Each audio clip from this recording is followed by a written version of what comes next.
ABK Matin, l'interview. C'est toujours plus de conseils que l'interview, Fifi. Qu'autre chose. Bonjour, Dr Eric Hervé Sacfan, et bienvenue dans cette émission d'ABK Matin. Une fois de plus. Bonjour Fifi et bonjour à tous nos éditeurs, fidèles auditeurs de ABK qui écoutent chaque jour. Est-ce que vous observez, vous, le jeûne, pas forcément du ramadan, mais ça vous arrive? C'est un exercice régulier chez moi, Didier, et même obligatoire. Oui. Moi qui connais l'importance du jeûne. Donc, Dr Eric Hervé Sacfan, le jeûne est très important pour la santé. Il ne faudrait pas simplement le pratiquer à l'occasion à des événements chrétiens comme le carême et autres. Il faudrait au quotidien... Aux musulmans, comme le ramadan. Oui, aux dans musulmans le cas comme le ramadan, voilà. Il faudrait qu'on puisse se donner des moments où on peut pratiquer le jeûne pour rester en bonne santé, docteur. Quand vous jetez un coup d'œil dans le monde entier, oui, dans le monde religieux, oui, que ce soit l'islam, le christianisme, le bouddhisme, que ce soit même le judaïsme, tous ces ismes-là respectent l'exercice du jeûne. oui. Maintenant, quand on va sur le monde de la science, parce que mon approche sera plus d'ordre scientifique, je vous rappelle qu'il y a eu des prix Nobel qui ont été décernés lorsqu'on a démontré que des périodes de restrictions calorifiques étaient bénéfiques pour la santé. Il y a eu des prix Nobel là-dessus. Et d'ailleurs, il y a un mot qui va revenir pendant cette interview et pour expliquer sur le plan scientifique l'impact et l'importance du jeûne qui est l'autophagie. Nous verrons ça tout à l'heure, Fifi. Effectivement, le jeûne est un exercice très important pour la santé physique, mais aussi pour la santé spirituelle. D'ailleurs, tous les spiritueux, et là je vais faire un clin d'œil aux gardiens de la tradition au niveau de l'Afrique, savent que pour s'élever spirituellement, il faut parfois s'abstenir physiquement. Et j'aime bien cette phrase. C'est lorsque nous sommes faibles que nous devenons forts. Oui. C'est lorsque parfois on a faible corps qu'on retrouve une force mentale et même spirituelle. Oui.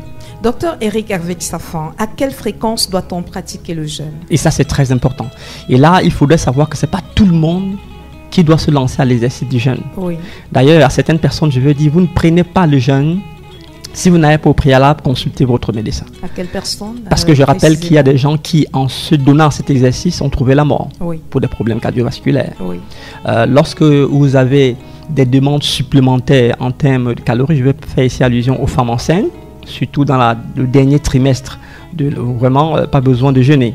Parce qu'en ce moment, le fœtus réclame plutôt que vous mangez. Et si vous soumettez le fœtus à une restriction calorifique, vous aussi, vous courez le risque, en tant que porteur de ce fœtus, des risques de santé. Des personnes qui sont sous médicaments assistés. Il y a des médicaments qu'on ne peut prendre que lorsqu'on a mangé. Oui. Et il est évident que si vous prenez ces médicaments sans avoir mangé, cela peut avoir un impact au niveau de votre foie et même détériorer vos organes vitaux. Oui. Il y a également des gens qui font des exercices physiques très élevés. Et en ce moment, on ne va pas leur demander de faire un jeûne sec, comme cela est pratiqué chez nos frères musulmans, ben on va leur proposer un autre jeûne. Il y a des jeûnes alternatifs. Il y a des jeûnes qu'on va appeler le jeûne intermittent.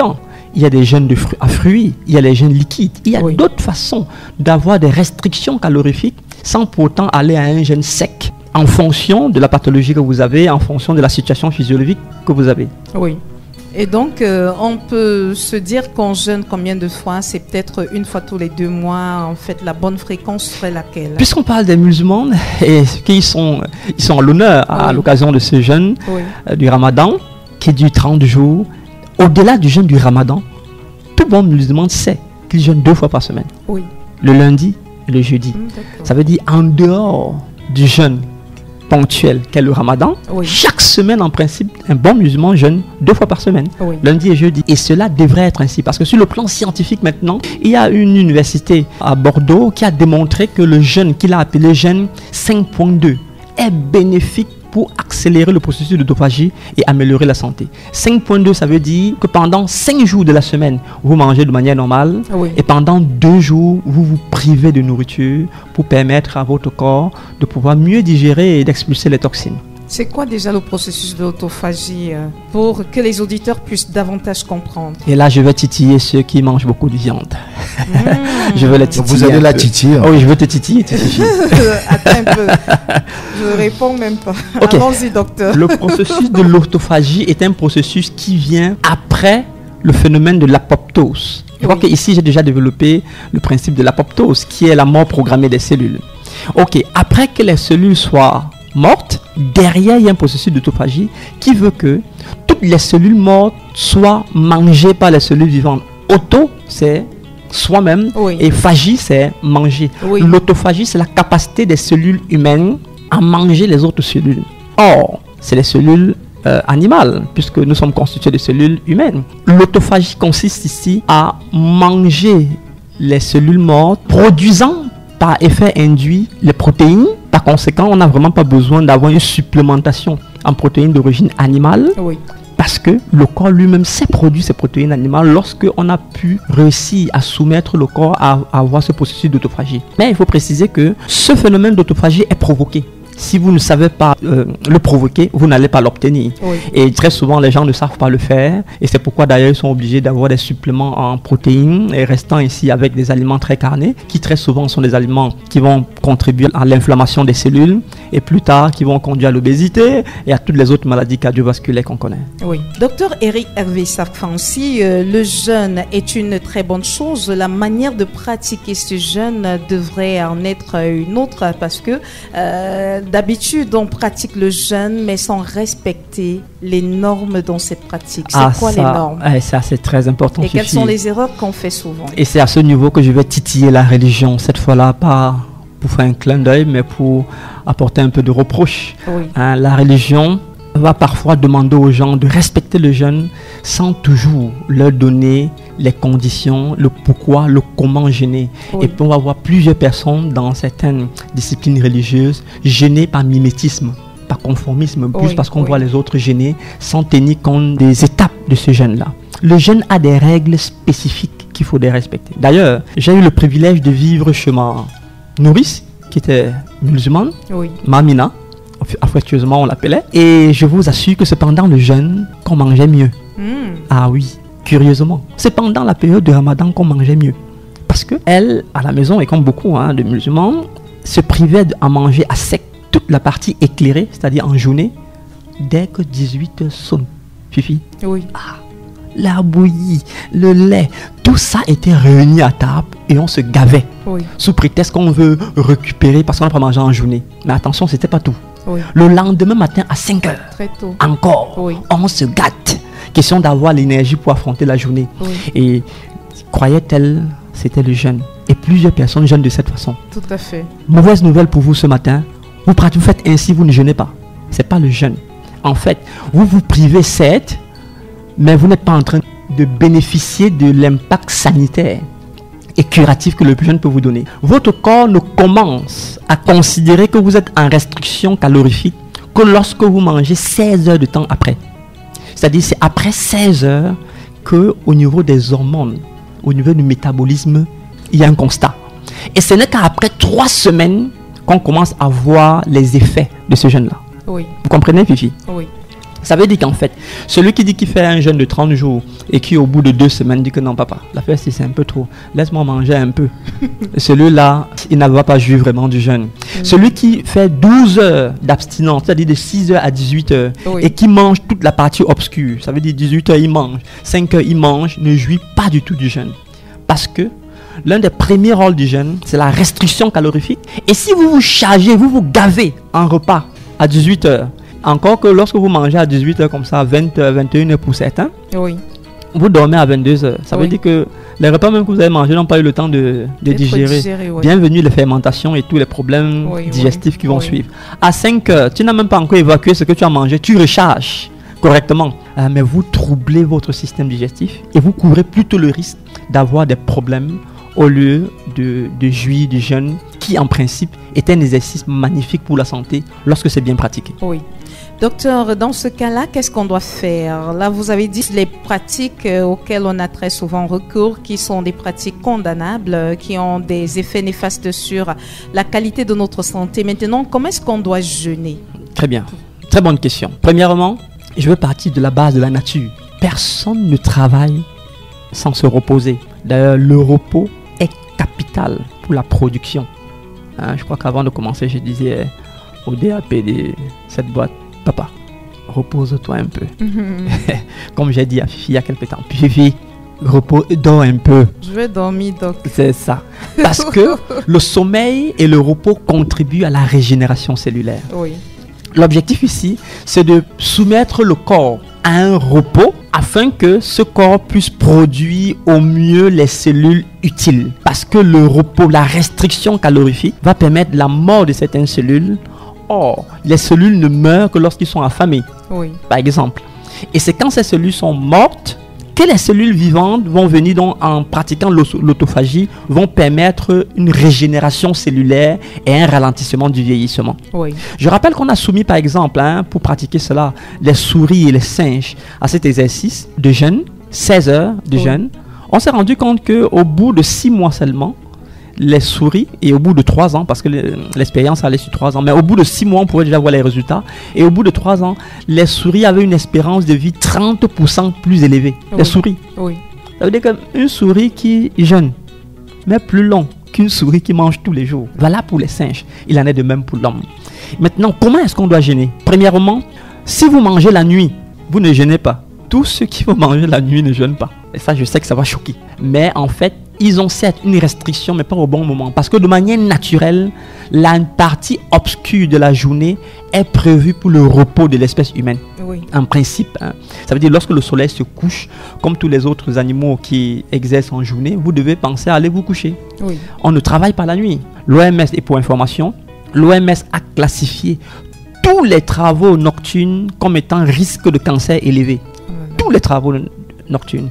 Ça veut dire que dormir la nuit, c'est normal. Il n'y a rien de spécial. Donc pour ceux qui dorment même en journée et qui restent éveillés la nuit, c'est pas la solution. Pas du tout, Fifi, pas du tout. Parce que je rappelle que l'homme est un être qui est en relation avec les grands luminaires. Le soleil est prévu pour la partie éclairée et c'est la partie où on devait s'exercer. Oui. Vous dormez toute la journée et vous travaillez la nuit, vous allez vivre ce qu'on appelle un dérèglement hormonal. Oui. Parce que les hormones aussi fonctionnent en fonction des luminaires. Ça n'aide pas. C'est Oui. pas parce que vous dormez la nuit que vous avez le droit de rester éveillé. D'ailleurs, vous demandez à tous ceux qui travaillent de nuit, ils vous diront qu'en journée, quand bien même ils ont totalement dormi, ils sentent une fatigue. Oui. Parce qu'il n'y a pas de régénération cellulaire. Oui. D'accord. Quand j'ai fini de dire ceci, je voudrais dire que si vous êtes en train de jeûner, la partie obscure n'est pas considérée comme une partie d'abstinence. Parce que de manière normale, on s'abstient déjà la nuit par le phénomène du repos.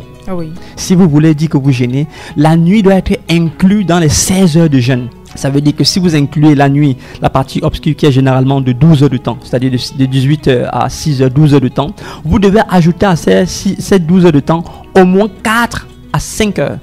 C'est pourquoi il est conseillé, par exemple, de manger plutôt au lever du soleil, Oui. c'est-à-dire 5 heures avant que le soleil ne se lève. Oui. Ainsi, toute la partie éclairée qu'est la journée, vous vous abstenez. Oui. Et toute la partie obscure, vous vous abstenez également et vous ne mangez que le prochain 5 heures.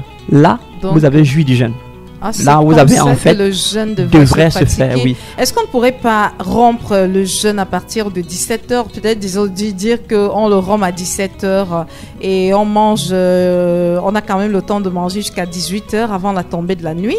Avant de continuer, ce serait pas une solution? Si docteur? vous mangez à 17h, dans ce cas, il faut maintenant, si vous voulez rompre le jeûne à 17h, Oui. il y a donc des aliments que vous devez prendre et ceux que vous ne devez pas prendre. Oui. Et on verra de ça là tout à l'heure. C'est-à-dire, vous romprez à 17h, oui, c'est possible, vous mangez, mais sachez qu'en fonction des aliments que vous avez mangés, ça va déterminer l'heure où vous allez dormir. Oui. Parce qu'il y a des aliments qu'une fois mangés, vous ne pouvez vous coucher que 4 heures de temps après. Mhm. Sinon, ces aliments seront encore au niveau de votre estomac. Et une fois couché, il y a un ralentissement du métabolisme, mauvaise digestion et fermentation par la suite. C'est-à-dire au niveau de la santé, mauvaise incidence. Oui.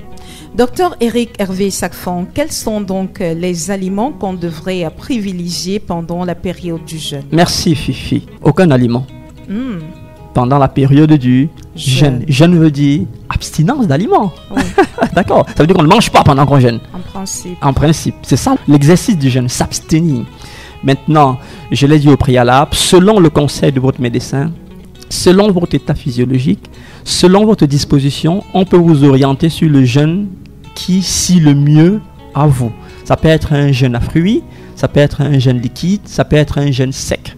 Pour le cas de ceux qui sont dans le jeûne sec, vous ne mangez rien, Oui. vous ne buvez rien. pendant la période d'abstinence. Maintenant, quel aliment approprié pour casser le jeûne? Ça, c'est très intéressant. J'ai vu des gens s'abstenir, soumettre le corps à un stress au moment de casser ce jeûne, prendre un bon jus gazeux, bien glacé et boire. C'est un danger pour votre santé que de prendre des boissons gazeuses glacées lorsque vous voulez casser le jeûne. Danger. J'ai vu des gens à la fin, surtout pour ceux qui sont un peu nantis, le soir lorsqu'ils vont casser, la table est gagnée comme si c'était une fête avec de la viande et tout ce qui est très gras, des protéines. C'est un danger encore de manger de cette façon. Je vous rappelle que s'il y a une catégorie d'aliments que vous devez vous abstenir pendant que vous jeûnez, c'est les aliments carnés. C'est les protéines d'origine animale. Et les aliments sucrés, est-ce qu'on devrait... Absolument pas. Évitez. D'ailleurs, même de l'eau, lorsque vous jeûnez, vous ne devrez pas aromatiser votre eau avec du citron, avec le miel et tout le reste. Pas du tout. Si c'est un jeûne liquide, vous ne mettez rien dans l'eau que vous buvez. Maintenant, si vous voulez casser le jeûne, d'accord, vous voulez rompre le jeûne, vous pouvez utiliser un peu de miel et un peu d'eau. Au mieux, les jus de fruits pressés. Mais s'il y a un aliment reconnu, et même par les musulmans, la communauté musulmane, et qui est excellent tant pour la santé que pour casser le jeûne, ce sont les dattes. Les dattes vraiment sont magnifiques parce qu'ils sont très riches en énergie, riches en sucre naturel et aussi en potassium. C'est-à-dire capables de vous permettre de tenir pendant cette période. La date, c'est magnifique. Les fruits, c'est magnifique. Mais là encore, il faudrait quels fruits? Il faudrait privilégier les fruits riches en glucides. Et l'un des fruits les plus riches en glucides et qui soit excellent pour le jeûne, c'est la banane douce. Qui, pour ma part, c'est l'un des meilleurs aliments pour prolonger l'expérience de vie et pour stimuler ce qu'on va appeler l'hormone du bonheur, la sérotonine. Ah oui, la banane douce, c'est le faire. Vous pouvez casser le jeûne avec la banane douce, c'est bien. Avec les dattes, c'est bien. Mais évitez les céréales. Bien souvent, on a vu des gens casser le jeûne avec des bouillies. Bouillie de riz, bouillie de maïs, bouillie complète. C'est pas idéal pour casser avec. C'est vrai qu'ils vont permettre une longévité au niveau du corps, mais l'objectif, n'oubliez jamais quel est l'objectif du jeûne, c'est de priver votre corps des aliments, ça veut dire une restriction calorifique pour permettre à votre corps de mieux se régénérer et de vous donner l'énergie. Il n'est donc pas question qu'en cassant le jeûne, vous lui donnez encore tellement de calories, si bien que finalement la restriction calorifique soit nulle. Vous ne bénéficiez donc pas du jeûne. Docteur Eric Hervé Sacfan, on va sortir un peu du cadre d'aliments pour y retourner, parler d'autres abstinences auxquelles on peut se livrer pendant la période du jeûne de Ramadan. Et il y en a même qui se privent de toute activité sexuelle. Ça fait également partie du jeûne, pas que pour le Ramadan, du jeûne de façon générale. Oui, bien sûr, c'est une activité. Je rappelle quand même sur le plan scientifique, vous savez qu'une bonne activité sexuelle, une éjaculation chez un homme va lui permettre de brûler assez de calories. Et parfois, sur le plan physique et sportif, c'est l'équivalent de 7 km à pied. Donc c'est assez, ça demande l'activité sexuelle.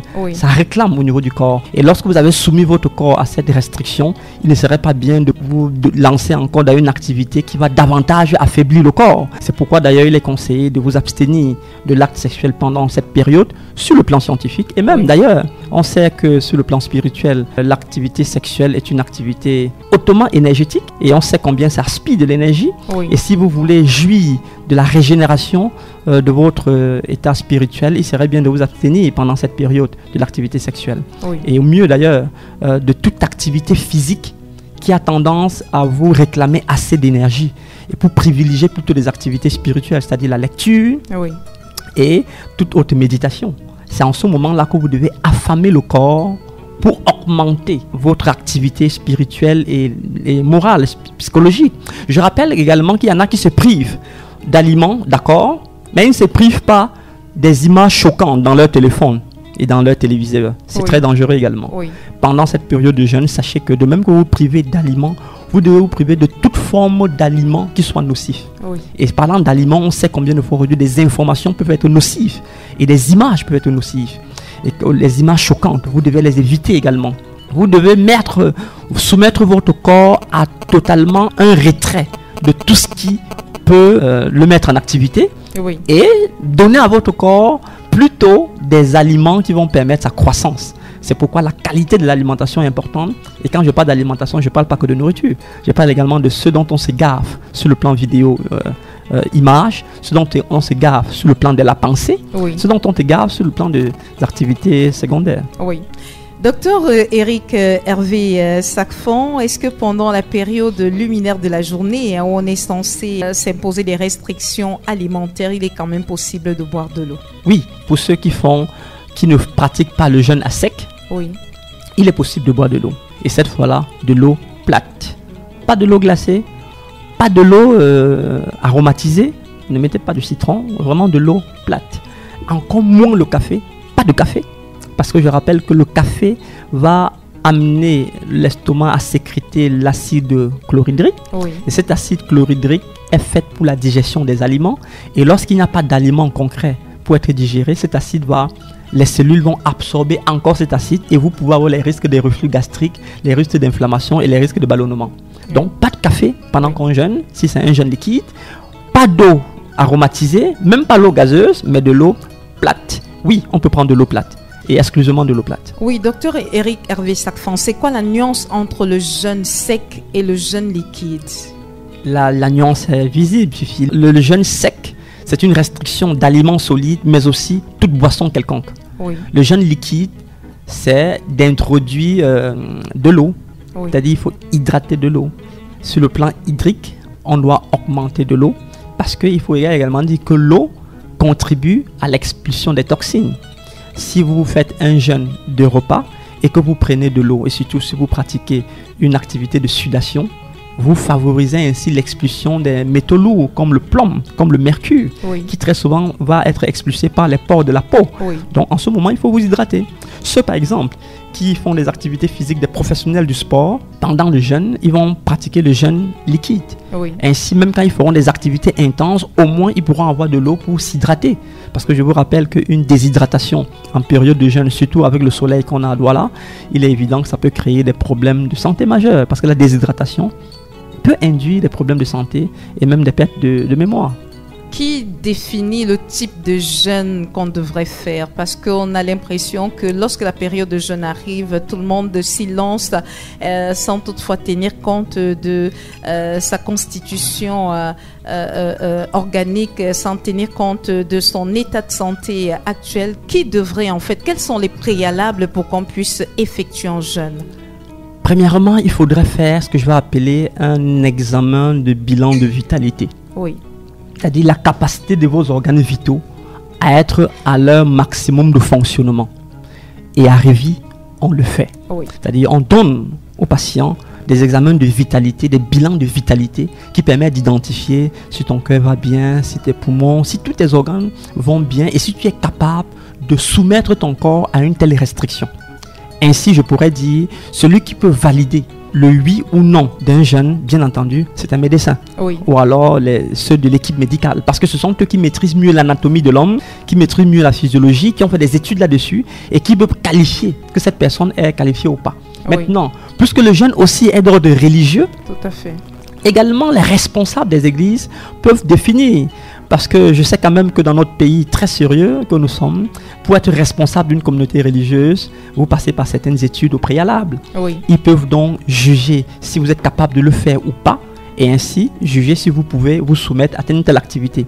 Mais il faudrait rappeler que le jeûne qui est une activité, bien que ça soit une activité religieuse pour certains, ça a surtout des incidences sur le plan de la santé. Donc il serait bien de vous attacher des services d'un médecin qui valide votre oui ou non de pouvoir exercer un jeûne avant de pouvoir le faire. Surtout si au préalable, il y a déjà un doute au niveau de la santé de la personne. Oui. Si vous êtes suivi, j'ai une patiente par exemple actuellement qui est musulmane, qui est dans un état de faiblesse accélérée parce qu'elle a une maladie chronique. Oui. Pour elle, lorsqu'elle est venue au cabinet faire le bilan de vitalité, parce que même dans sa maladie, elle estimait qu'il fallait qu'elle fasse le jeûne. Oui. Mais ayant fait le bilan de vitalité, je lui ai mis sur les faits accomplis de constater que si elle tente de se jeter à ce jeûne, à l'état où elle est, il est possible qu'elle ne s'en sorte pas. Oui. Donc ses organes vitaux étaient réduits. Elle avait juste le minimum vital. Oui. Alors, ok, à ce niveau-là, vraiment, c'est pas nécessaire de faire un jeûne. Oui. Vraiment pas nécessaire. Oui. Docteur Eric Hervé Sacfon, vous nous avez dit tout à l'heure que la pratique du jeûne a pour conséquence positive d'accroître notre espérance de vie sur Terre. Absolument, Fifi. Et d'ailleurs, pas seulement l'espérance de vie. Vous savez que quand l'espérance de vie est accrue, ça voudrait également dire qu'il y a des maladies chroniques qui sont expulsées. Ça veut dire toutes les maladies qui sont liées au cancer, les maladies métaboliques, hein, cancer, hypertension et tout le reste.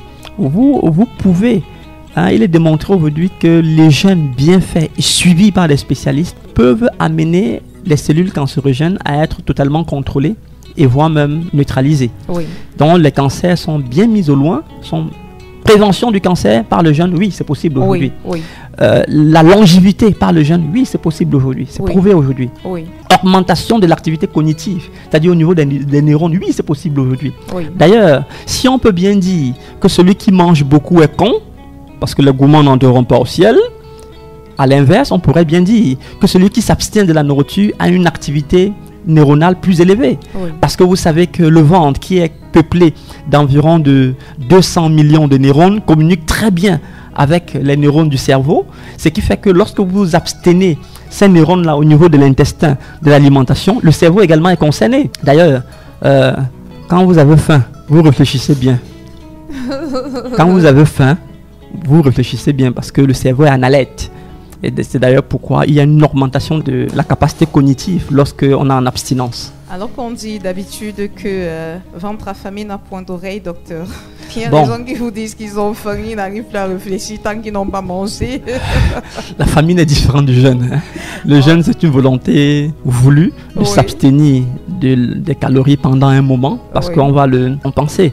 La famine, c'est que tu ne trouves même pas ce que tu vas manger. Oui. Et c'est très dangereux. Oui. Lorsqu'on animalise l'homme jusqu'à ce niveau, il peut devenir très, très, très féroce. On va récapituler donc, docteur, c'est quoi les boissons qu'on doit privilégier pendant ce mois de jeûne de Ramadan pour nos frères musulmans? De l'eau plate. Oui. C'est la meilleure de toutes les boissons. Oui. Que ça soit pendant pour ceux qui font le jeûne liquide, que ça soit pour casser le jeûne pour ceux qui font le jeûne sec. Mais surtout pas les boissons gazeuses et sucrées. Surtout pas.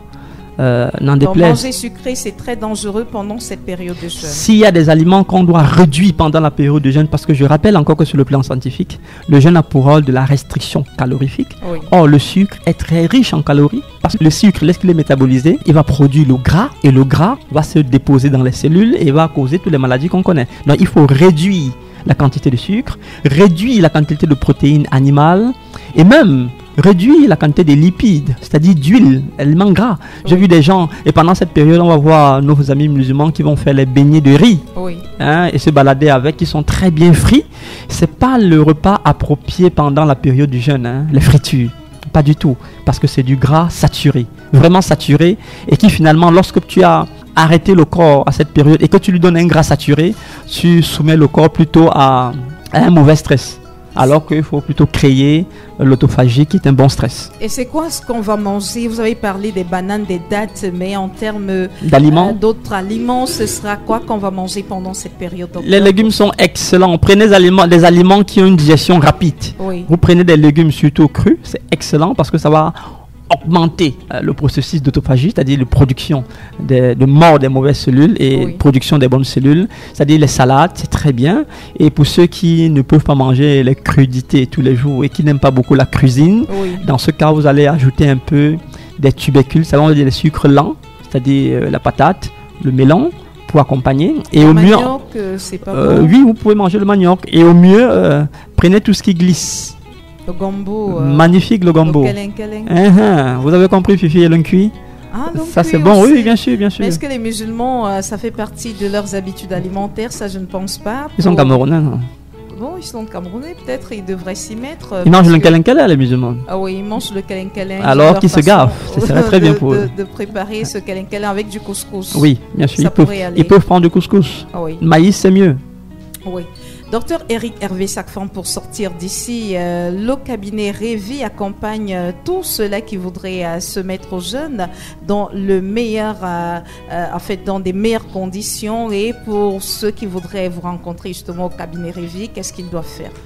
Bien sûr, ils appellent le numéro 677 22 63 98 ou encore, ils laissent un message par WhatsApp à ce même numéro qui est le 677 22 63 98 et pendant cette période de jeûne, nous avons entrepris d'accompagner les musulmans avec ce que je vais appeler des boissons revitalisantes. Oui. Ainsi donc, il y en a qui ont passé des commandes pour qu'à la fin du jeûne, au moment de le casser, on va leur donner des boissons qui vont les revitaliser et leur donner la possibilité d'avoir un regain d'énergie au moment où ils ont eu cette période de restriction. Oui. On peut également faire le bilan de vitalité. Je rappelle que ceux qui ont fait le bilan de vitalité avant le jeûne et qui après le jeûne viennent faire le check-up, le contrôle, ils se rendent compte qu'ils ont optimisé au niveau de la vitalité des organes vitaux et ils ont amoindri le niveau de toxicité du corps parce que le jeûne permet d'expulser les toxines et d'augmenter le coefficient de vie. Merci, docteur Éric Hervé Sacfan, pour tous ces enseignements dont vous nous gratifiez tous les jeudis dans le cadre de ce programme Abeka Matin. Vous êtes pour nous parler de nutrithérapie plus précisément. Revi donne la vie. Il n'y avait pas meilleur endroit que Abeka, parce que Abeka sait joindre l'utile à l'agréable. Et pour ceux qui voudraient vous avoir directement, le numéro de téléphone 677 Didier 22 63 98. Je réponds personnellement, mais comme je dis, très saturé, c'est mieux de laisser par WhatsApp les messages. Voilà, personne n'a pu noter le numéro.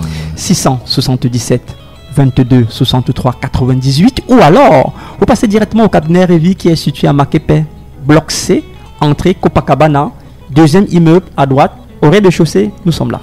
Merci docteur. De lundi à vendredi dès 7h. Retrouvez dans le 7-10, 7h-10h. Abeka Matin, premier sur le matin. Les invités consultants de classe exceptionnels.